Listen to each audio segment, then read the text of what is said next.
Welcome to this lecture on the pharyngeal arches. This particular lecture will cover not only the pharyngeal arches but their pouches and clefts.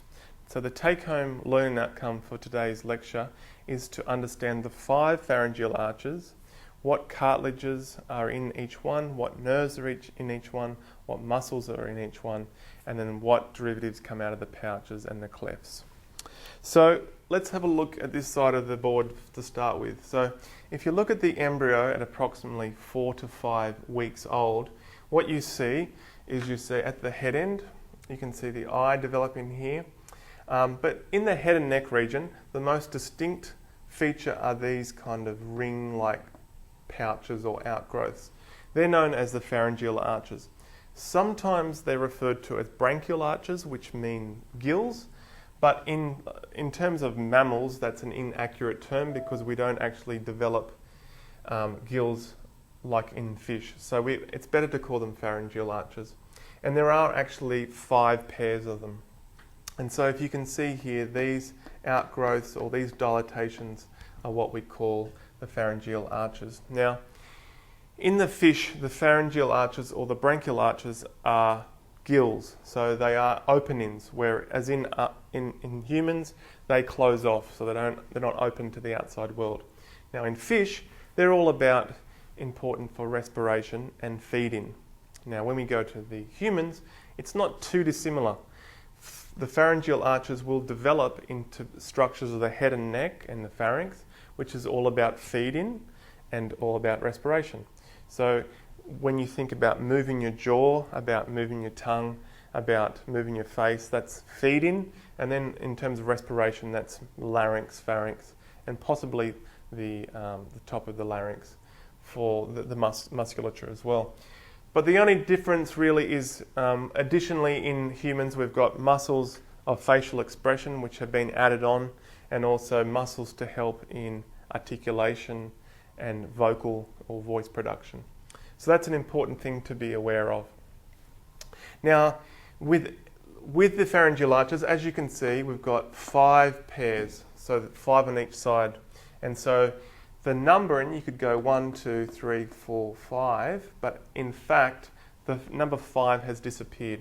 So if we go across to this particular image, this is something that you can fill in as we go. So the number of arches, we've got number 1, we've got number 2, we've got number 3. We don't have 5s, so we've got number 4, and we've got number 6. So they're the 5 pharyngeal arches that I want you to know today. And each one of them will have, as I said, a nerve associated with it, some muscles, and skeletal remnants. Now, if I was to do a cut through here like so if I was to do a frontal cut or a coronal cut, I would end up with this particular image like so. And so these are each one of the arches. So there's number 1, there's number 2, there's number 3, there's number 4, and there's number 6. So this is the outside and this is the inside. So this is going to be the gut tube going down to the stomach. Okay, and we've got an inlet there, which is the laryngeal inlet. So that's going to be a bifurcation to come out to form the lungs. Now, when we further develop it, so I'll do in blue and red, the inside of these pharyngeal arches, so the surface in there like so, is going to be endodermal, because as we saw in the other lectures, the endoderm makes the gastrointestinal tract, so mouth all the way through to anus. Whereas the outside, so the outside of the embryo, is going to be ectoderm. So this red layer is ectoderm, which is going to be basically skin. Okay. Now, what makes or what constitutes the inside of each one of these particular structures? So you have a big mesenchymal core that fills the inside of each one of these pharyngeal arches. Okay, so each one will have a big block of mesenchyme. So it's kind of like they're horseshoes, one on top of each other. So 1, 1, 1, 1, all the way down. So the majority of it is an inner filled mesenchyme. Now the mesenchyme generally will come from mesoderm Now, because mesoderm developed outwards next to the notochord, and that notochord is kind of sometimes referred to the axis of the embryo. The mesoderm that fills this particular mesenchymal tissue is going to be the paraxial mesoderm, so on either side of the axis. So this is going to be probably mesenchyme from paraxial mesoderm. However, also we've got some neural crest cells that will migrate into them, so the neural crest cells will fill in that space as well, and the neural crest cells will generally help to form the skeleton or the skeletal structures. So that's important to know. Now, in each of these pharyngeal arches, you'll have an associated nerve. So I'll just put a green dot. So that's a nerve that's associated with each arch. And also we've got muscles. So it's important to know that mesoderm will also come in there to give musculature. And so each arch will have an association of certain muscles. But it's important to note that wherever the muscles will end up migrating to, it will pull the nerve with it. So as long as you can remember that what nerve innervates each arch, you'll then be able to, and the muscles, that will make sense because the muscles that move everywhere around, it will take its nerve with it. And it's much easier to remember the embryology than trying to memorize each nerve innervating each muscle. Okay? The final point before we go into the individual arches is that where each kind of band of pharyngeal arch comes down, you have these kind of, or at least from the outside, you have this invagination wanting to go in. They're known as the clefts, so they're the pharyngeal clefts. And then from the inside out, you've got an invagination trying to go out, and they're the pouches. So we also have pouches and clefts at each level. So these would be these ones here. So these are the pouches, so pouch 1, 2, 3, 4, and then clefts 1, 2, 3, 4. Okay? So that's the general setup for each one of the pharyngeal arches. So now what we'll do is we'll go through each one sequentially. Okay, so let's start off at number 1. So the first pharyngeal arch is sometimes referred to as the mandibula. So the mandibular arch, arch number 1, is the first arch. Now, if you were to look at the adult, so this is the first arch, that's the first dilatation there. If you were going to look at where it would be now in the adult, what you would see is it starts as a cartilage that kind of comes up like so. So this is obviously the human in a sagittal section. We've got the ossicles in the ear up here. This is the base of the skull going down to the neck. That's the hyoid bone, and that's the thyroid and the cricoid cartilage. This is the jaw. So this first part is going to come in kind of like so. And so the first cartilage component, or the mesenchymal part of the first arch, is this big band of tissue that they call Meckel's cartilage. Meckel's cartilage is this big band of cartilage like so. Now what that does is it forms the framework for ossification to take place. And so in two parts, what will happen is coming down from the top, which is considered the maxillary process, this is going to form skeletal structures in kind of this area here. So in this kind of region here, from that Meckel's cartilage, from the first pharyngeal arch, you're going to develop bones such as the zygomatic bone. You're going to have part of the temporal bone, the squamous temporal bone, and the maxillar bone. As well as you're going to form one of the ossicles. So you're going to form the incus, which is this one here. Okay? So that's kind of the back part of the Meckel's cartilage. Now the front part, it's going to, at least in this portion here, somewhat disappear. So a lot of this portion will disappear, but it will form the framework. So this area here, that cartilage will start to disappear, but it will form the framework to develop the lower jaw. So it will actually form the mandible.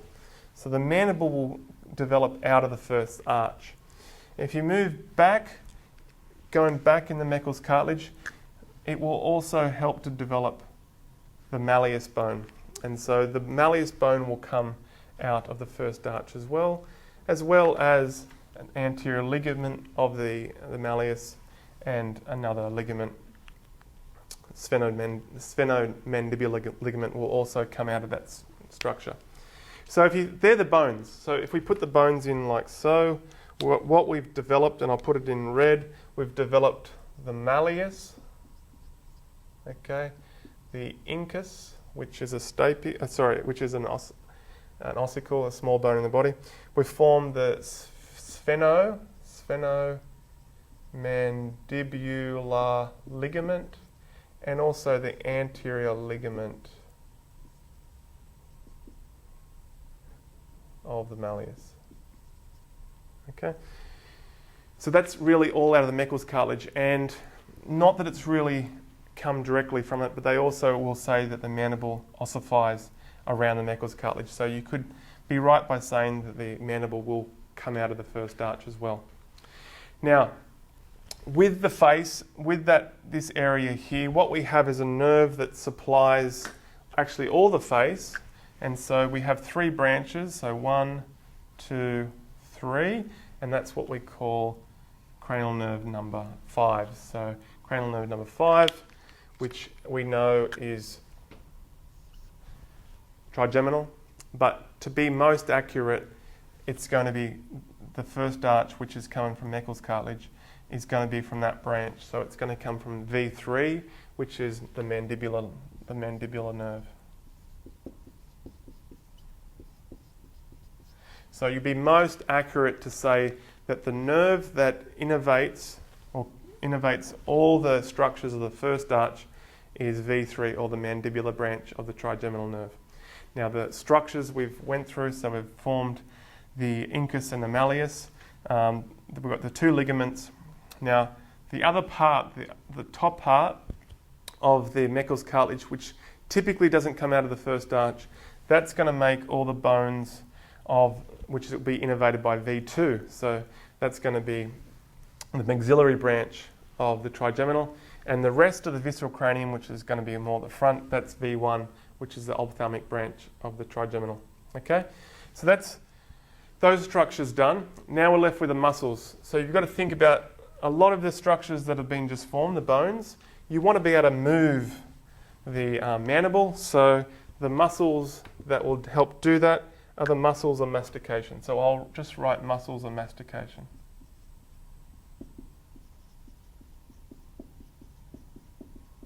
Okay, so that's going to be the temporalis, that's going to be the 2 pterygoids, and that's going to be the masseter. Other structures, other muscles that's going to be important here is, well, you need to be able to tense essentially the malleus, because that's where the tympanic membrane is. So you're going to have the tensor tympanae.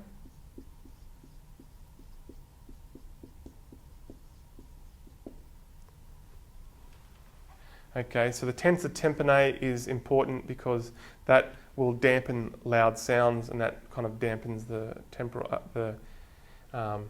tympanae membrane. The other one it will tense is the tensor palato. So the 2 tensor tympanae and tensor palatini. Okay, so that's around the eustachian tube. So that's another one. We've also got the anterior belly of the digastric. And finally, we've got the mylohyoid. So that's the muscles out of the first arch. So just to reiterate, we've got arch number 1 called the mandibular. The nerve is the mandibular nerve, which is V3.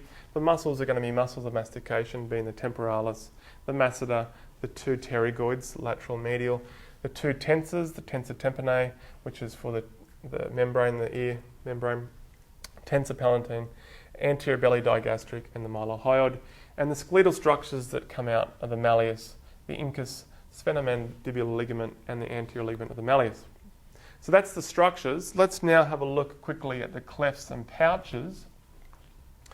All right, we'll start with the pouch. And so the first thing to be aware of, as I said earlier, is in each pouch, remember this is an invagination going outwards, clefts, invagination going inwards. Each one of these kind of will give a dorsal and a ventral segment.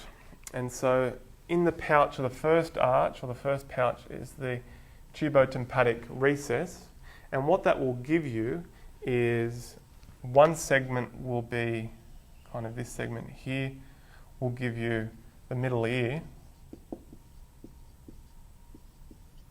And the bottom pouch, or this one going down, that's going to give you the eustachian tube. And that's the tube that connects the middle ear to the back of the pharynx. And that's important for equalization of your middle ear. Now the muscle that helps you do that is the tensor palatini. Okay, so that's where that fits in. The middle ear, as you could probably guess, you've got two ossicles that you've made will fit into there like so. And then finally you've got the cleft that's coming in like so. So this doesn't show it so well. This one over here might show it better. These will come very close together. So the cleft and the pouch come very close, and they oppose one another just by a very small membrane, which is the tympanic membrane, or the eardrum. So you're going to have ectoderm on one side of the eardrum, which is skin, and on the other side, where the ossicles or the malleus is, that's going to be membranous tissue. And that's where these two are coming. So this one doesn't show it so well, but this one will. So what happens with the cleft, that will come in like this, and this is going to be the external acoustic meatus. And that's going to be the ear canal.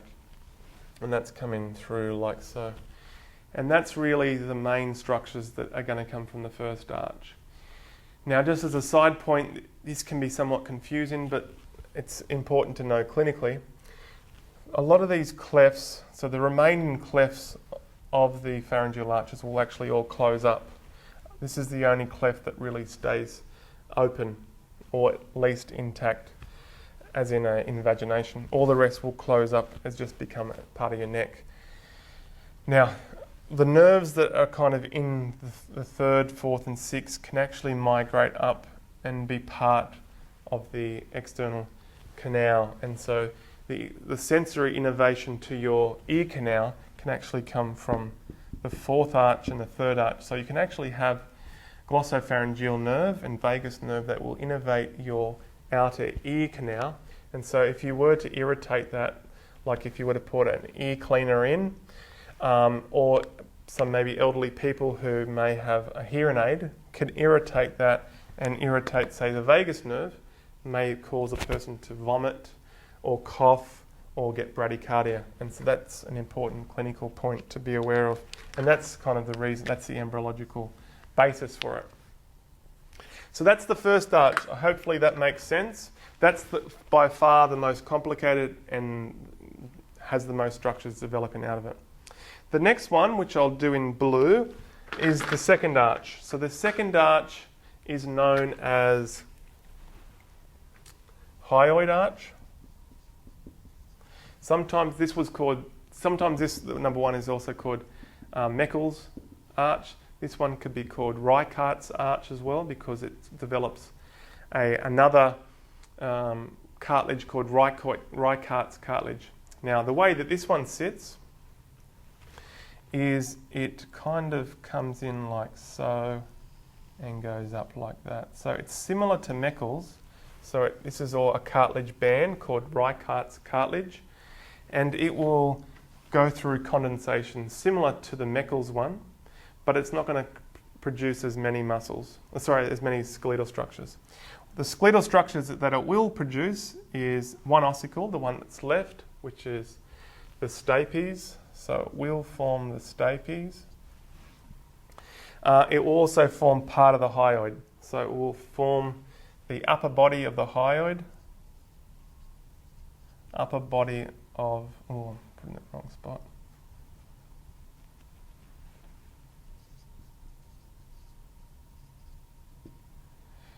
Upper body hyoid, and also the lesser horn of the hyoid. Another structure it will do as it degenerates, it will have this structure that kind of sits on top of or bottom of the temporal bone, which is the styloid process. Styloid process of the temporal. All the rest of the temporal bone will come off the first arch. So, and then obviously where it all degenerates back is you're going to have a stylohyoid ligament. So that's stylo.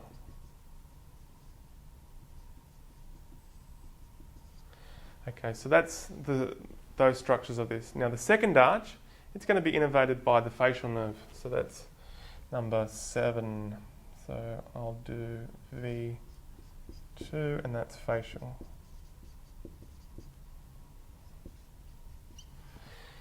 Now a bit more complicated. The muscles that come out of this will go. A lot of it will go up into the face. So you've got basically all the muscles of facial expression.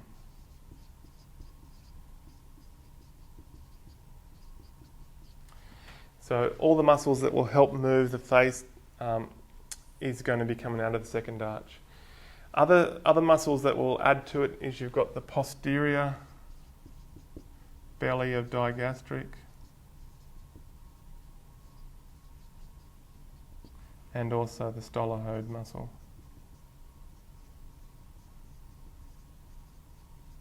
Maybe also the posterior belly of the occipitofrontalis muscle is another one that will come out of 7.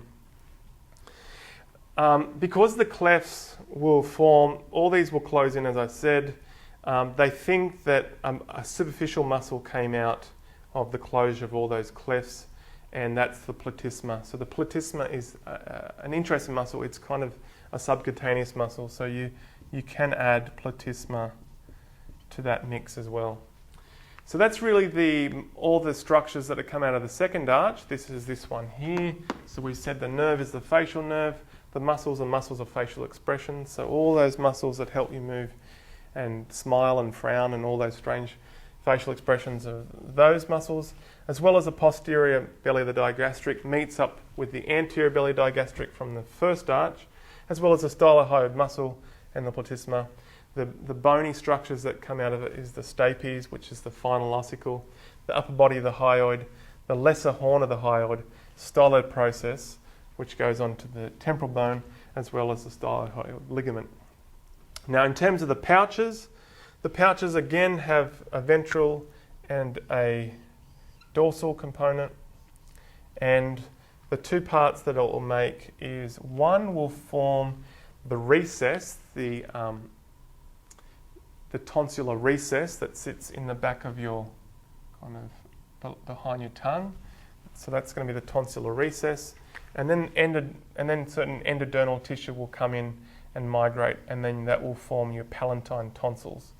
So the tonsils that sit kind of behind the back of your tongue, they come out of the second arch, second pouch, should I say.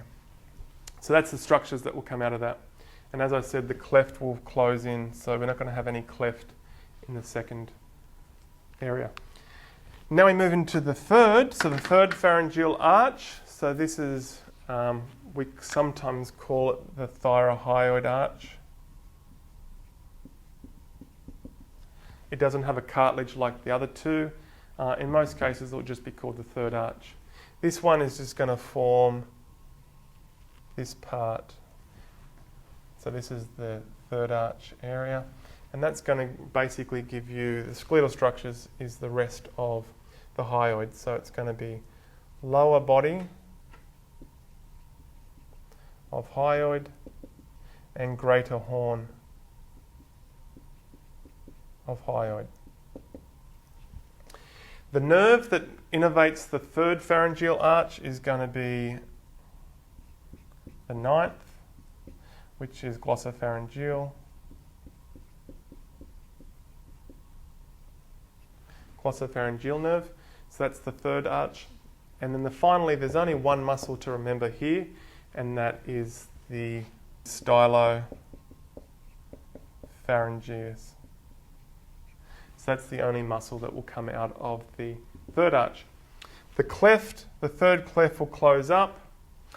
An interesting point just to know here is as I said, all the clefts will actually close in.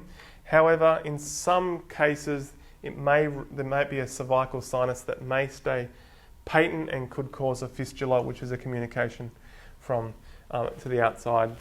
But in most cases, the clefts should close in.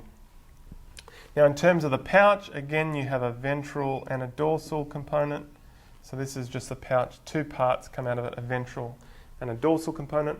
The two things that you need to be aware that come out of that is out of the dorsal is going to be the thymus. So the thymus will come out of the dorsal, and out of the ventral is going to be the superior parathyroid glands. So if you think about it, the thymus has to be pulled all the way down to the superior mediastinum, so it's got to come down all the way down. So what it will do, it's the inferior parathyroids, not the superior.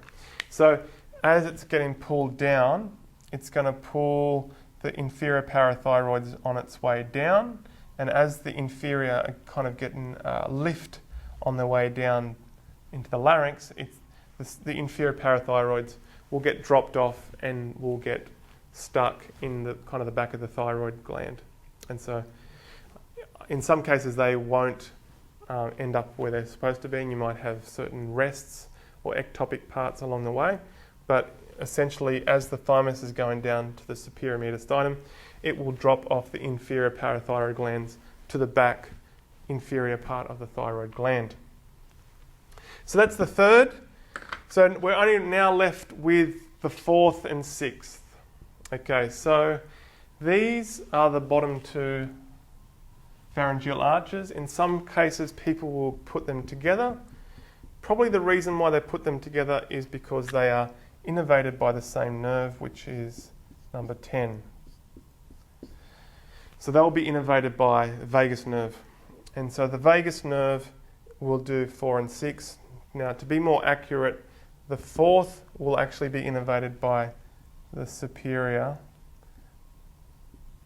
laryngeal branch of the vagus, and the sixth will be recurrent laryngeal. So both are vagus, but this is the branch of the superior laryngeal. This is the recurrent laryngeal branch of the vagus. Now, to be completely accurate, most people think that actually 3, 4, and 6 come out of the same nuclei to innervate the muscles, and that nuclei of the brainstem is the nucleus ambiguus, which is actually a branch of the cranial accessory nerve. But the branch of propers are going to be the glossopharyngeal for 9, which is stylopharyngeus, superior laryngeal, and the recurrent laryngeal. But it's just important to know that actually their origin may in fact be the nucleus ambiguus. So this one's going to sit, so number 4 will kind of sit like so that's number 4, and number 6 is going to sit like this. So the structures that's going to come, well, both of them will make, in terms of the skeletal structures, number 4 will probably make the thyroid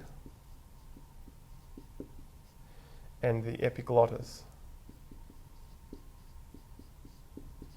whereas the 6th is going to be probably the cricoid cartilage, as well as the arachnoids, and the 2 paired structures, which are the cuneiforms and caniculates.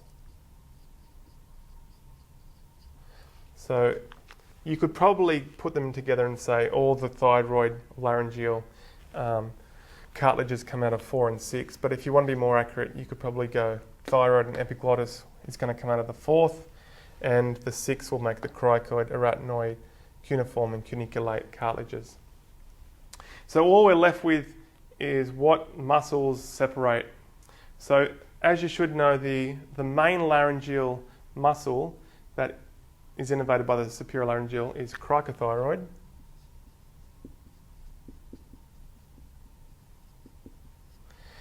and the recurrent does all the rest of all the intrinsic vocal cord, and you could probably put the vocal cord here as well, vocal ligament.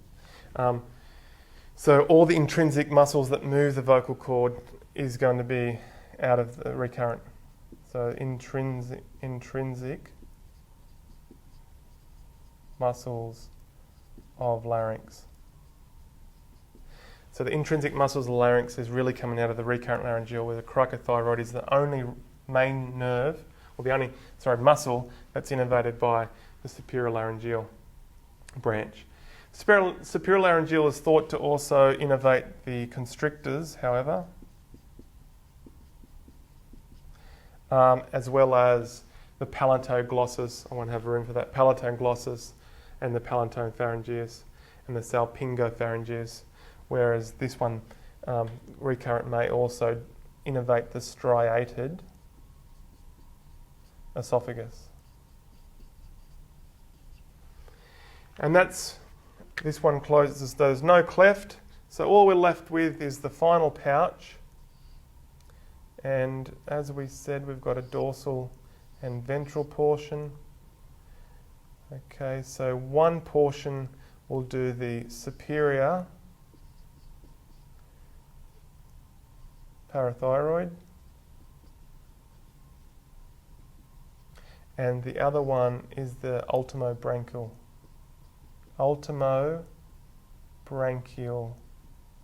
body. Now what they are, they're going to be producing the C cells of the thyroid. So that's the calcitonin producing cells of the thyroid. So as the thyroid comes down from the tongue, which I'll do in a subsequent lecture, as it comes down from the tongue, goes around in front of the thyroid and then sits in front of the thyroid, what happens as it's going down, it will meet up with the ultimobranchial body.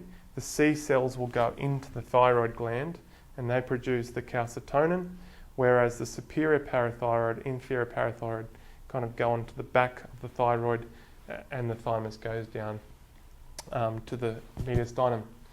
So that really leaves us with all the pharyngeal structures, the pharyngeal arch structures. I do hope that made sense. I'll just quickly go over it one more time. So the take-home message is there are 5, but they are numbered 1, 2, 3, 4, and 6. They all have their own nerve, which you should, number 1 is mandibular, number 2 is facial, number 3 is glossopharyngeal, number 4 is superior laryngeal, number 6 is recurrent laryngeal. They also have their own muscles. So the first arch is usually the best way is the muscles of mastication. Number 2, among others, number 2 is the muscles of facial expression. Number 3, we've only got one, which is the stylopharyngeus. Number 4 is the constrictors, so the pharyngeal constrictors, as well as the cricothyroid, as well as the salpingopharyngeus and the palatoglossus palatopharyngeus. And number 6 is the intrinsic. That's important to note. All the intrinsic little muscles that move the vocal cord, all except the cricothyroid, comes from 6, thus the recurrent laryngeal, and the striated esophagus. And then essentially, what skeletal structures? We've got 2 of the ossicles here. In number 2, we've got part of the hyoid, the rest of the hyoid, and the styloid process.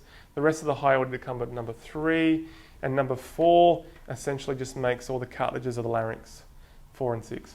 So that's really the pharyngeal, all the pharyngeal arches. So hopefully that helped. I will do now a subsequent lecture on how the tongue develops and how the thyroid develops.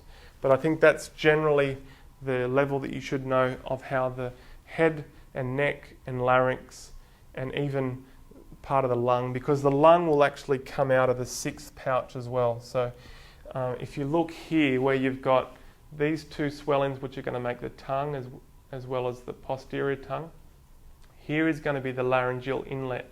So that's going to be where the start of the respiratory tract develops. And so out of that pouch we get the lung buds. So to be accurate, you might actually say the 6th pouch will also help develop the lungs. And so that's hopefully helped you understand the head and neck. and to get your head around the pharyngeal arches, the pharyngeal pouches and the clefts and all the structures that they make and their innervation.